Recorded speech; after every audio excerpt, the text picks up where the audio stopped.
Je vais vous balayer les évolutions réglementaires que l'on voit, se développer en France et en Europe. Et je vous ferai un petit retour d'expérience sur les sinistres que nous rencontrons et qui, pour nous, sont des sinistres de nouvelle génération, si j'ose dire, liés à ces évolutions réglementaires. Donc pour commencer, je vais vous parler d'un sujet que tout le monde connaît, dont on entend parler quotidiennement dans la presse, qui est la fameuse urgence climatique. Cette urgence climatique, on sait tous, on nous le rappelle à longueur de journée, elle a un impact aujourd'hui. Ce fameux dérèglement et réchauffement climatique a un impact sur toutes nos activités, toutes les activités humaines. Elle a un impact sur la gravité des phénomènes naturels, elle a un impact sur notre biodiversité, elle a un impact sur nos économies et elle a un impact également sur les mouvements de population. On parle de déplacement de population, on se rend compte qu'effectivement, le réchauffement et le dérèglement climatique ont un impact sur toutes nos activités. Objectif, donc l'Europe est une des principales zones politiques et géographiques qui ont décidé de manière collective de limiter ces risques pour les générations futures. Des actions ont été menées par les grands pays européens et l'Europe pour la mise en place de nouvelles réglementations pour justement créer les conditions de nous permettre d'avoir un futur meilleur. Dans le monde, vous avez tous entendu parler des différentes COP et des coordinations entre grandes zones géographiques, puisque la dernière COP que l'on a vue était la COP 29 en Azerbaïdjan, fin 2024. Donc aujourd'hui, j'ai voulu vous faire un tout petit échantillon de quelques lois françaises et européennes qui ont un impact direct mais progressif sur nos vies. Et vous le savez, vous allez le découvrir tous, vous allez vous en rendre compte sur nos vies et sur nos économies, et pour nous experts, sur les sinistres que nous commençons à rencontrer. Donc 6 lois, une loi sur les mobilités qui remonte à 2019. Vous voyez, je suis sur un spectre de 5 ans. Et au milieu de tous, dans ces 5 lois, ce n'est vraiment qu'un tout petit échantillon. 2020, la Convention citoyenne, le plan France Relance, la loi Climat et Résilience 2023, la DPEB, la loi européenne, donc là c'est une directive européenne, et le plan national d'adaptation au changement climatique. Ça a été réaffirmé par un Premier ministre qui a eu une durée de vie très limitée, qui était Michel Barnier en 2024, mais qui reprend toute la stratégie européenne au niveau des décisions qui sont prises collectivement pour améliorer notre futur. L'idée et les objectifs de ces lois, il faut vraiment mesurer que en fait, le but recherché est lequel ? On veut accélérer, on veut donner une accélération en Europe sur la transition énergétique, on veut favoriser une croissance durable, on veut transformer notre modèle de société et nos modèles de développement en société neutre à carbone. Et le non affirmé, mais qui est vraiment présent et important à lire en sous-jacent de toutes ces décisions politiques, c'est faire de la France et de l'Europe la première zone d'économie décarbonée mondiale, et donc de créer les géants de demain. Quand on a dit ça, je vais vous égrener assez rapidement ces différentes lois, juste pour illustrer, pour contextualiser ce que je vais vous présenter derrière. La première loi qui m'a paru intéressante, c'est la loi d'orientation sur les mobilités. Donc des investissements qui ont été votés, qui ont été financés collectivement sur plusieurs volets. Principalement, donc là on est sur une loi qui concerne les transports.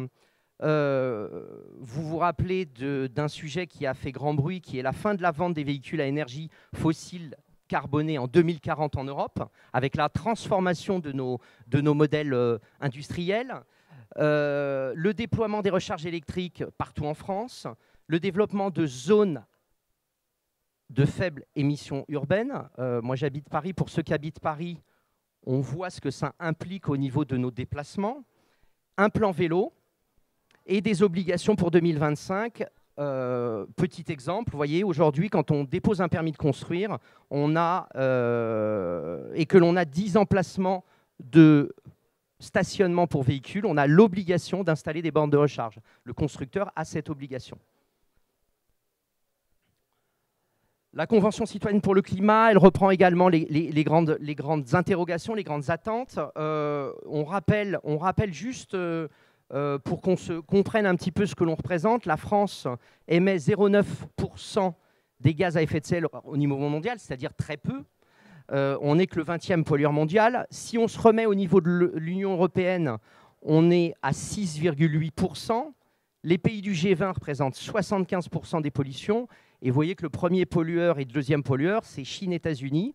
Aujourd'hui, la pollution est parfaitement est assez basse en Europe, mais on reste sur une logique de dire, voilà, on va créer une dynamique collective pour avancer sur notre décarbonation de notre économie.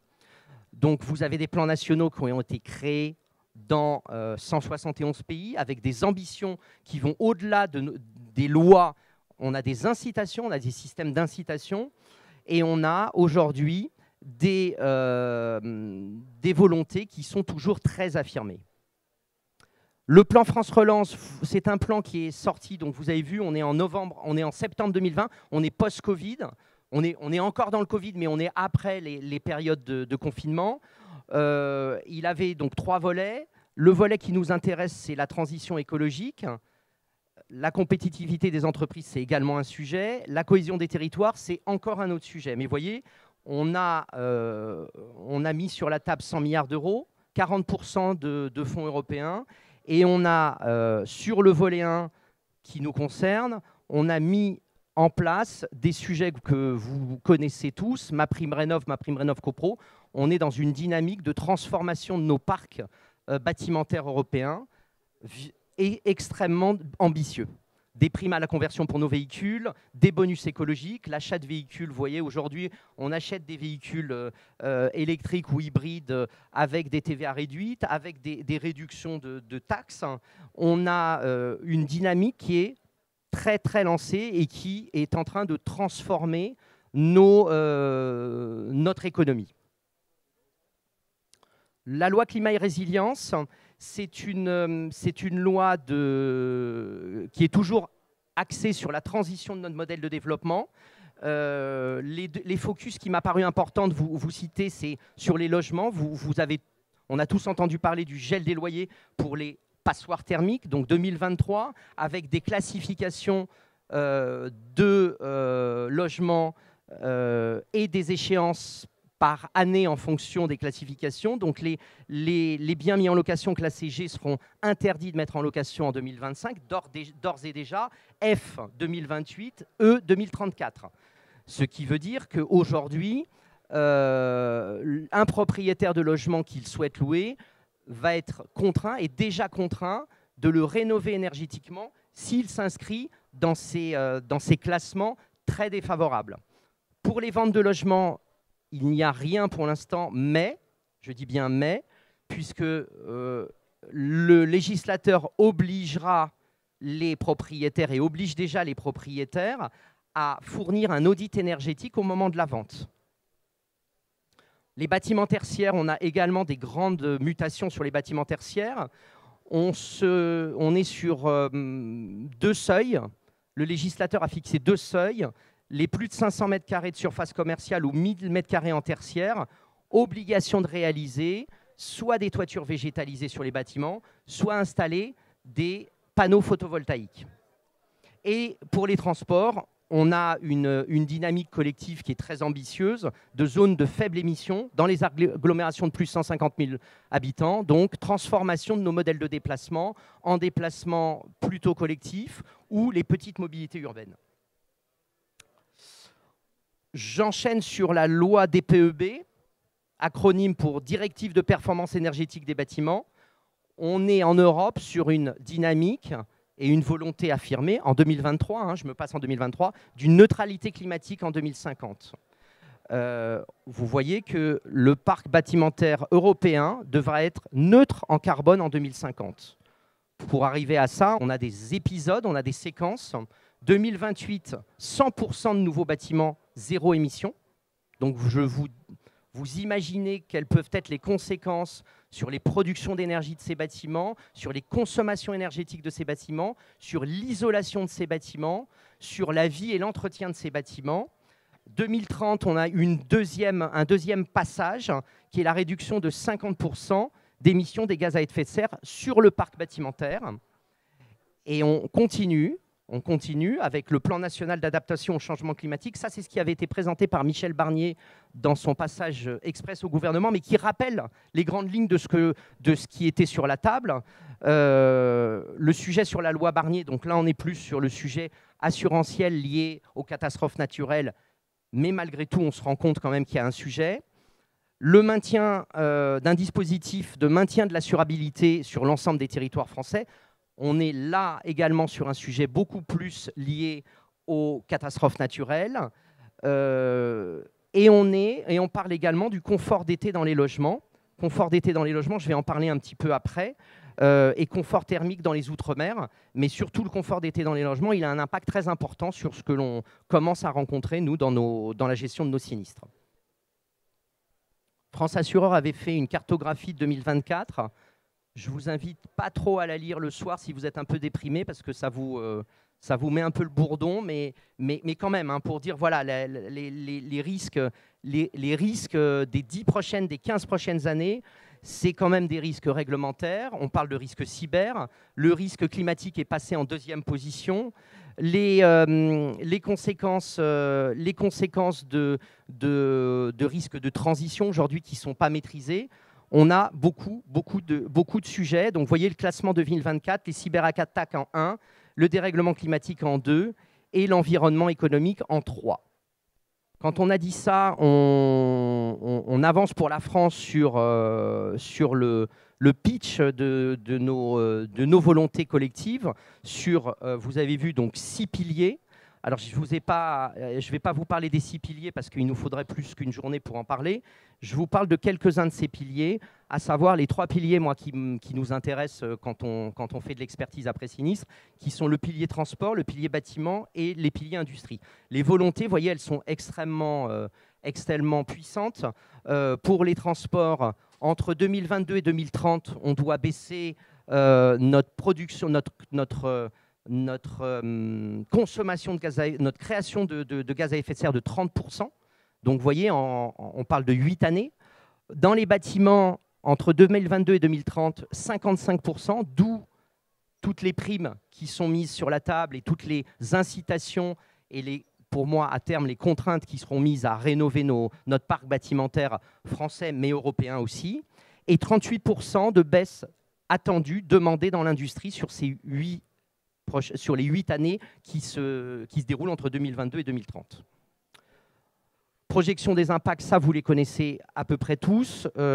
On est sur une projection d'impact de sinistralité en augmentation significative sur les 75 prochaines années.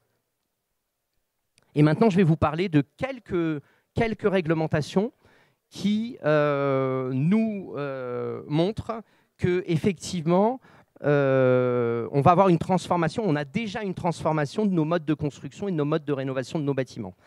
La RE 2020 est une loi française qui vient après une première loi qui était la RT 2012, qui était une loi de bâtiments basse consommation, mais qui n'était pas suffisante pour atteindre les objectifs que l'État et la France s'étaient fixés. On a dit qu'on allait passer à un stade supérieur qui est une loi de bâtiments à énergie positive. La première loi était juste une loi de frugalité de consommation. Là, on est sur une loi dynamique qui a pour objectif une diminution très significative de l'impact carbone et de confort d'été. Ça n'existait pas dans la première loi. Cette loi, aujourd'hui, dit, voilà, en été, je dois avoir un confort thermique équivalent à celui que j'ai en hiver et celui que j'ai à toutes les saisons. La mise en application depuis le 1er janvier 2022, tout nouveau permis de construire déposé, il doit être conforme à la RE 2020. Aujourd'hui, que vous ayez une idée, On est sur de la conception donc bioclimatique de bâtiments. Quand on rénove des bâtiments aujourd'hui, quand on reconstruit ou quand on rénove un bâtiment suite à sinistre, selon l'importance de nos rénovations, le coût de la RE 2020 sur un bâtiment qu'on va reconstruire après un sinistre peut aller entre 20 et 30% du coût de la reconstruction. Là où quand vous êtes sur une construction programmée d'ensemble de logements, on est plutôt autour des 10%. Mais donc ça a un coût absolument pas neutre. Le diagnostic PEM2 avant démolition, je ne vais pas trop insister, mais on est toujours là sur de la gestion de déchets, on est sur du tri, on est sur de l'économie circulaire. On n'a pas encore trouvé le modèle économique pour réemployer des matériaux ou des parties de bâtiments que l'on va déconstruire là où on commence à savoir très bien le faire en automobile, mais il y a un vrai sujet, et il y a un vrai sujet qui va être également une contrainte pour tous les propriétaires, les grands propriétaires. Quand vous déconstruirez des bâtiments, vous aurez des obligations. Vous avez donc ces obligations de tri de vos matériaux et d'orientation de ces matériaux vers une économie soit de réemploi, soit de réutilisation, soit de recyclage, soit de valorisation. Et ça va être une contrainte aussi dans l'exécution de démolition de nos bâtiments que l'on ne pourra pas contraindre parce qu'il faudra faire ce diagnostic. Aujourd'hui, on fait des diags amiantes, on fait des diags plomb, on fera des diags avant démolition pour identifier les flux à traiter. Le décret tertiaire, on est dans la logique. Il faut diminuer notre consommation énergétique. Une obligation, des cibles, un suivi. Tous les ans, dans les bâtiments tertiaires, vous alimentez une base de données et cette base de données, elle mesure votre trajectoire de consommation énergétique et le législateur a dit, voilà, sur l'année de référence qui est l'année entre 2010 et 2020, en 2030, on doit être à moins 40%. En 2040 à moins 50 et en 2050 à moins 60% de consommation énergétique par rapport à l'année de référence. Impact. On commence par un sujet, les déplacements. On est donc dans un monde de mobilité douce. Le vélo, c'est super. Le vélo à l'assistance électrique, c'est super aussi parce que pour monter les côtes, c'est quand même plus sympa. Les trottinettes électriques aussi. On en vend aujourd'hui en France 650 000. Vous voyez, en 2023, on a vendu 650 000 vélos électriques contre 37 000 en 2011. Et 2,5 millions de Français utilisent régulièrement des trottinettes électriques. Des subventions. Et on commence à avoir de la sinistralité. Là, on est sur une sinistralité de batterie de véhicules électriques. On a également cette sinistralité sur tous ces petits équipements de mobilité. Et le problème, ou en tout cas la récurrence de ces incendies, c'est les fameuses batteries lithium-ion dont on a tous entendu parler, qui génèrent, vous voyez, moi j'avais échangé avec un SDIS qui génère un feu par semaine pour les SDIS départementaux. Les feux domestiques liés à des batteries lithium-ion, c'est un feu par semaine et par département, multiplié par le nombre de départements et le nombre de semaines par an, et ça va aller de manière exponentielle. Les nouvelles énergies, alors là je vous invite à regarder, c'est un super rapport qui est en ligne, c'est le rapport du BEA TT sur les 2 sinistres qu'il y a eu en 2022 à Paris sur les bus, les fameux Blue Bus, qui ont eu des sinistres liés à l'embrasement de batteries lithium-ion, lithium métal polymère. Donc là, on est sur des batteries solides et on est sur des problèmes de fabrication. Mais vous imaginez ces bus en feu. Alors, le problème, c'est l'évacuation rapide de ces bus. Il faut sortir assez vite quand ça se... Mais surtout, vous imaginez si ces bus avaient été à l'intérieur de locaux fermés, de bâtiments, vous imaginez l'impact sur les bâtiments et les problématiques qu'il y aurait pu avoir. Les trottinettes électriques, je ne vous parle pas de certains sujets sur des sériels, mais pas que. Sur les trottinettes électriques, sur les batteries, on n'a pas tant des problèmes de fabrication que des problèmes d'utilisation. Et pour quelles raisons ces fameuses batteries lithium-ion nous posent des problèmes? Originalement, on était sur du batterie nickel-cadmium, on l'a tous connu, les plus anciens d'entre nous en tout cas. Les nickel-cadmium, c'est celles qu'on avait sur nos premières caméras vidéo. Le cadmium est un métal toxique, il est interdit en UE, maintenant officiellement et totalement depuis 2025. Le lithium est un métal qui est potentiellement moins polluant, sauf son extraction et son recyclage, mais moins polluant en utilisation. Il a un gros avantage, c'est qu'il a une densité énergétique exceptionnelle. C'est pour ça qu'on a substitué le nickel-cadmium au lithium-ion. Il est beaucoup plus simple d'utilisation. Il a une durée de vie plus courte, mais il est une restitution d'énergie meilleure. Par contre, le lithium est très problématique quand il est en contact avec l'air. Et le sujet principal, c'est son emballement thermique et c'est les feux générés par le lithium qui sont très difficiles à éteindre. Alors voilà, ça c'est du classique, hein, c'est du courant. Tous les experts rencontrent ça maintenant de manière presque systématique. C'est un peu nos feux de lampes halogènes des années 80. Aujourd'hui, c'est ça, c'est des trottinettes électriques. Donc ça, c'est en Île-de-France, un pavillon, une trottinette électrique qui était chargée, donc elle était en niveau de charge maximale. Elle n'était plus branchée, donc elle n'était plus en phase de charge. Et on a eu une éclosion au droit de la batterie de cette trottinette. Elle avait été achetée 15 mois avant le sinistre sur un site web marchand. Une expertise RCCI a permis de démontrer que l'éclosion était bien au niveau du chapelet de batterie. La difficulté dans ce genre de sinistre, RC produit défectueux, très difficile à démontrer. Très souvent, les problématiques sont les coups qui ont pu être pris. Une trottinette, ça prend des coups, ça tombe, ça franchit des trottoirs, ou les blessures, ou les endommagements liés à un usage non approprié. Et puis là, je ne vous cache pas, site web marchand, retrouver l'assureur, le fabricant en Chine, pas la peine. Bon, c'est pas un gros dossier, pas un gros enjeu, mais vous voyez, c'est une réalité. Autre cas lié à des batteries. Là, on est sur un magasin grande distribution, moyenne distribution. On est dans le sud de la France. C'est un magasin de vente d'électroménager. On est sur un ERP type M, 3e catégorie. On a un déclenchement la nuit. La SSI se déclenche. On a une éclosion dans un environnement d'une tondeuse à fil alimentée par une batterie lithium-ion qui était défaillante, qui était dans un rack au milieu d'autres appareils défaillants ramenés par des clients au magasin et qui se situait dans la surface de vente pour être extrait vraisemblablement le lendemain matin par un livreur qui venait récupérer les produits défaillants qui avaient été ramenés au magasin. On a donc clairement identifié le problème, mais c'était des batteries, c'était du matériel défaillant qui était au milieu d'un magasin, au milieu d'une surface de vente, dans des produits qui étaient destinés à être vendus. Enjeu du sinistre, 3 millions d'euros. On est sur une problématique aujourd'hui de stockage. On a également des sujets sur, maintenant je vais vous parler des impacts. Alors vous voyez, vous imaginez les impacts en coût, vous imaginez les impacts en occurrence, quand on revient sur les sujets batterie, et vous imaginez aussi les impacts combinés, coût et occurrence. Là, je vous ai fait un tout petit éclairage sur les isolants. Là, on va parler d'isolants par l'extérieur.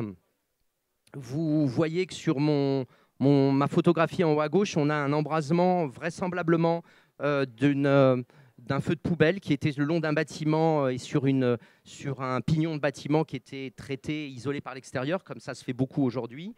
Et l'embrasement s'est généralisé à tout le pignon. Sur la droite, c'est la tempête Ciarán. On est sur de l'isolant par l'extérieur sur le bâtiment que vous voyez. Et le bâtiment que vous voyez a été perforé par des projections de matériaux pendant la tempête. Aujourd'hui, reprendre ça et faire des travaux de réparation d'un isolant qui a été perforé et dont derrière vous avez pu avoir de la pluie qui est rentrée derrière, très compliqué à appréhender. Celui qui est en bas à gauche, c'est en Île-de-France. C'est un bâtiment qui a moins de 10 ans, qui est un immeuble qui héberge des étudiants, donc des chambres d'étudiants ultra modernes, isolant par l'extérieur, RE 2020 compatible, parfait. Enjeu tout petit sur un sinistre classique où on aurait eu de l'isolant par l'extérieur, 100 000, 150 000 euros. La réalité de ce dossier-là, c'est que ça s'est propagé sur l'extérieur pas énormément, mais suffisamment pour endommager 14 modules. Vous ne le voyez pas là sur cette photo, mais on a 14 modules sur la photo en bas à gauche qui ont été impactés. Et ces 14 modules ont généré un sinistre qui a coûté x5 sur un sinistre classique qu'on aurait eu avec un isolant intérieur classique, puisque la propagation à l'extérieur a coûté 80% du coût. C'est un sinistre qui est à 500 000 €, là où un dossier comme ça, ouvert par un expert qui a juste un dommage de façade et un bout de ravalement, c'est un dossier qui vaudrait 100-150 000 €. Dernier cas d'espèce, on est dans Paris, on est dans le quartier des Batignolles, on a un bâtiment qui est un bâtiment ultra moderne avec de l'isolant par l'extérieur, une résille extérieure en aluminium perforé. Donc là, il y a un geste architectural en plus, des balcons à l'extérieur. On est sur un sinistre feu de balcon, feu d'appartement, mais bon, à la limite, peu importe. La propagation se fait par l'extérieur. Elle va endommager une partie non négligeable de la façade.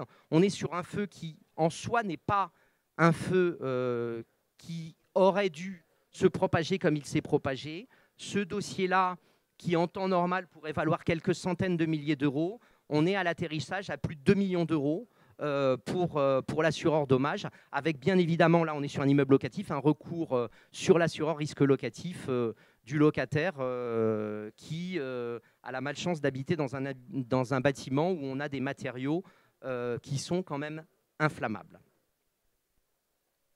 Les constructions en bois, je vais passer assez rapidement, mais en fait, juste pour vous dire qu'aujourd'hui, on est de plus en plus dans des bâtiments où on a de l'hybridation d'activités.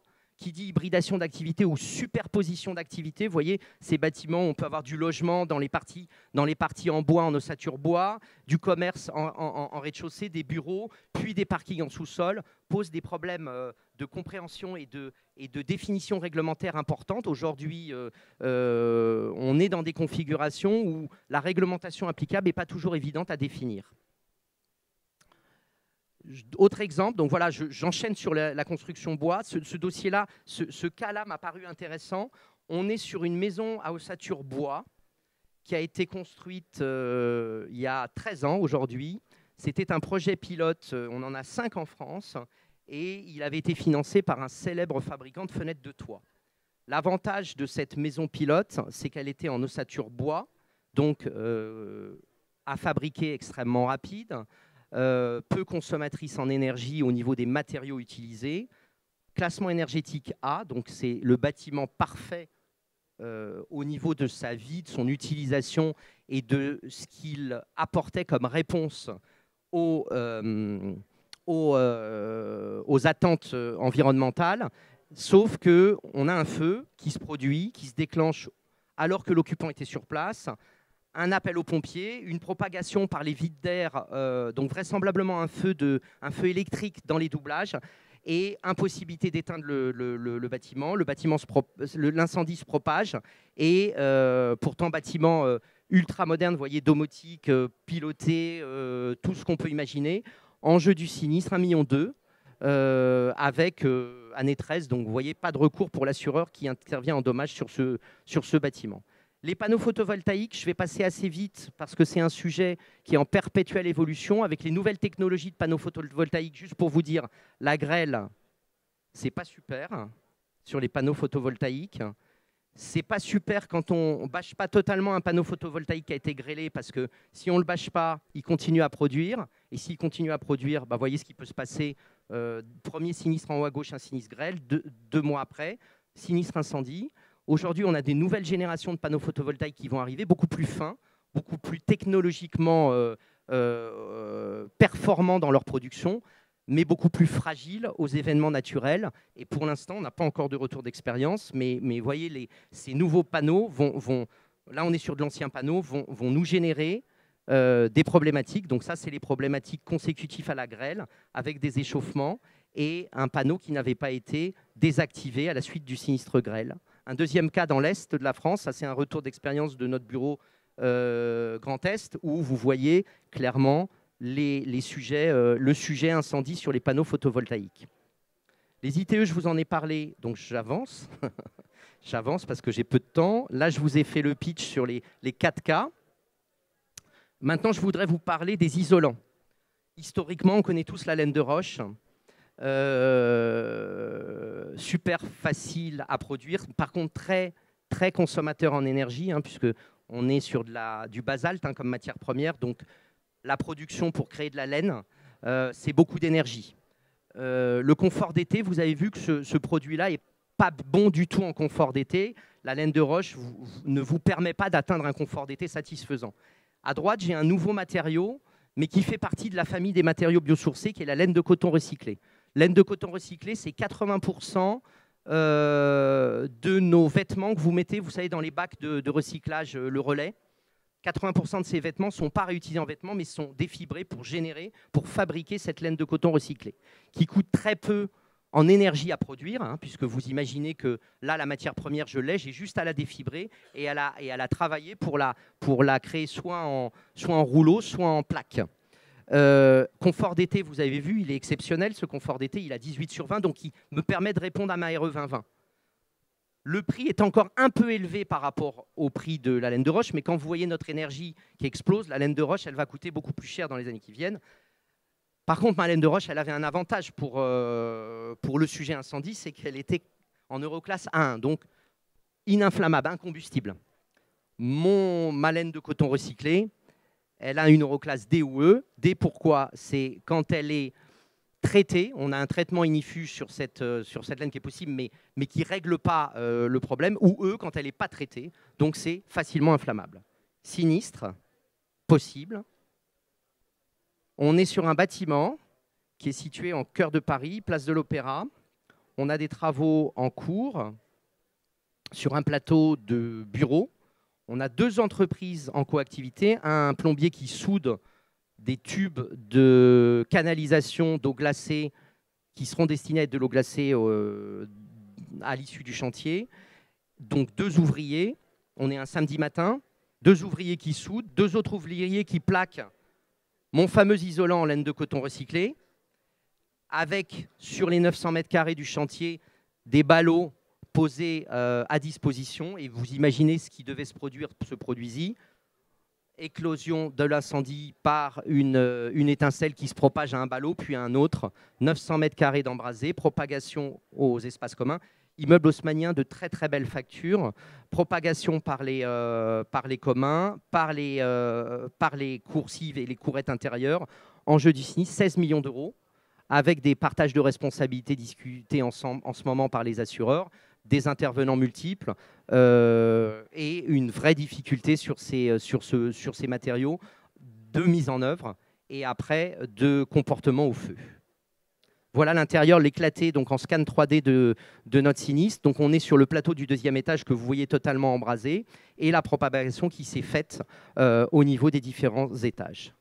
Là, c'est une image d'illustration, mais juste pour vous illustrer également le sujet. On est sur un bâtiment industriel avec un locataire qui avait froid l'hiver et qui s'est dit « Tiens, je vais changer mon isolation que j'avais au-dessus de mes faux plafonds et je vais dérouler cet isolant biosourcé qui est mieux, qu'on me vend comme étant super. » Sauf que personne n'était au courant de ça. Quelques années plus tard, ce locataire s'en va. Le propriétaire a des fuites en toiture. Il fait intervenir un plombier qui va souder, qui va faire des points de soudure. Les petites escarbilles de soudure tombent en contrebas et vont embraser l'isolant qui est situé au-dessus du faux plafond.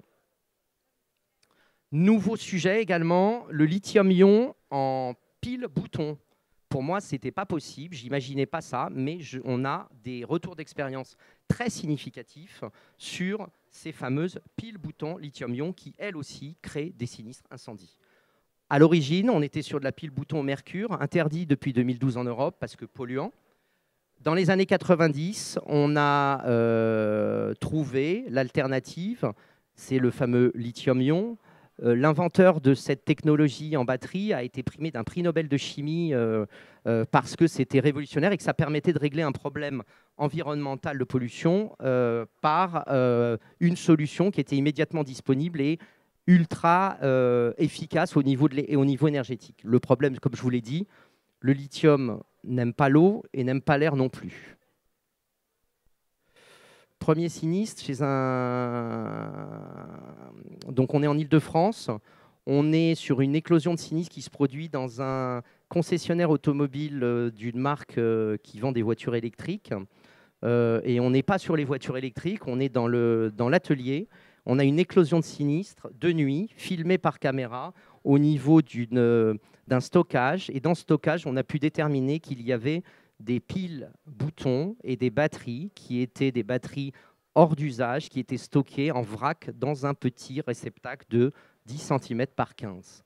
Embrasement généralisé du demi-bâtiment. Heureusement, on avait un très bon mur coupe-feu et on a des pompiers qui ont fait un très très bon boulot de protection du demi-bâtiment, mais il n'en demeure pas moins que le bâtiment sur 1350 mètres carrés est tombé complètement et on a un sinistre de 3 millions d'euros. Beaucoup plus récent, ça c'est dans Paris. On est sur un local commercial, une supérette d'environ 900 mètres carrés. Là aussi, c'est super. On a des caméras vidéo maintenant qui nous permettent d'aller au point d'éclosion le plus proche possible. Et on a un point d'éclosion qui se produit. Vous voyez, quand on voit en haut à gauche, on voit un meuble froid et on voit un point d'éclosion, un flash qui est juste derrière le meuble froid. On se dit, ah, meuble froid, électricité. Et on focus sur ces deux sujets-là. Il s'avère qu'après expertise, très rapidement, on identifie que la source de l'éclosion, c'était une pile bouton lithium-ion d'une étiquette électronique de supermarché qui était vraisemblablement usagée. Donc, vous voyez, c'est ces fameuses étiquettes que quand vous vous baladez, pour ceux qui font encore leurs courses, vous baladez dans les couloirs, vous pouvez taper avec votre caddie, elle va tomber, elle va se retrouver sous le meuble, et puis au lavage à grande eau, on finira par avoir de l'oxydation sur ces coques. Et puis, au final, on a un bâtiment, on a un 900 mètres carrés de local commercial qui brûle totalement, avec une propagation sur un immeuble de copropriété, avec un enjeu de 10 millions d'euros au cumulé pour l'ensemble des assureurs qui sont sur ce dossier. Alors, quelles sont les perspectives? Je sais, je suis pas très glamour là, c'est pas très sexy ce que je vous dis, mais ça y est, on finit, on est à 2005, voilà. On est aujourd'hui en conclusion sur un environnement en transformation. Vous voyez les bénéfices à moyen terme. On sait qu'on va avoir de la baisse de consommation énergétique. On va essayer d'améliorer notre bien-être individuel et collectif à long terme. Aujourd'hui, le classement, quand vous regardez le classement des 23 pays, par rapport à nos trajectoires, la France est 9e. Donc, on n'est pas aussi haut que nos ambitions. Vous voyez que malgré tout, en Europe, on se comporte très bien, parce que vous voyez, les deux premiers pays, c'est Autriche et Allemagne. Ils ont beaucoup de... Je pense qu'il y a beaucoup de choses à aller apprendre côté Autriche et côté Allemagne, parce qu'ils ont beaucoup d'évolution et de réflexion sur la transformation de leur ville. Aujourd'hui, on a un sujet sur notre Green Deal européen. Vous avez vu que dans les jours qui ont suivi la nomination du nouveau président américain, la France et l'Allemagne ont toqué au niveau de l'Europe en disant le Green Deal européen et le reporting de durabilité, on voudrait pouvoir le discuter et en tout cas être moins ambitieux sur la trajectoire. Il y a un débat aujourd'hui politique et ce débat aujourd'hui, il n'est pas tranché. Ce qui est sûr, c'est qu'aujourd'hui, sur la sinistralité, on sait que notre sinistralité, elle va être en augmentation à court, moyen terme, puisqu'on est sur des technologies pas totalement matures. On est sur des utilisations de matériaux qui sont quand même des matériaux extrêmement jeunes, avec peu de retour d'expérience. On a une réglementation incendie qui est en France qui n'est pas adaptée, qui n'est plus adaptée. Mais à mon avis, le législateur ne veut pas l'adapter pour ne pas freiner cette dynamique collective. Je pense que c'est les assureurs qui feront que cette réglementation sera ajustée et en tout cas recadrée, recalée.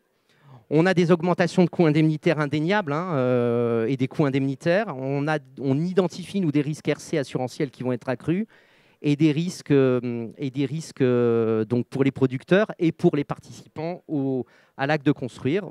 Nous, on évoque différentes pistes de réflexion. On est déjà en échange avec des assureurs, avec des courtiers qui s'intéressent au sujet de prévention. Chez Union d'Experts, on travaille sur ces sujets-là, sur tous ces sujets de sinistralité émergente. Alors, on est parmi d'autres.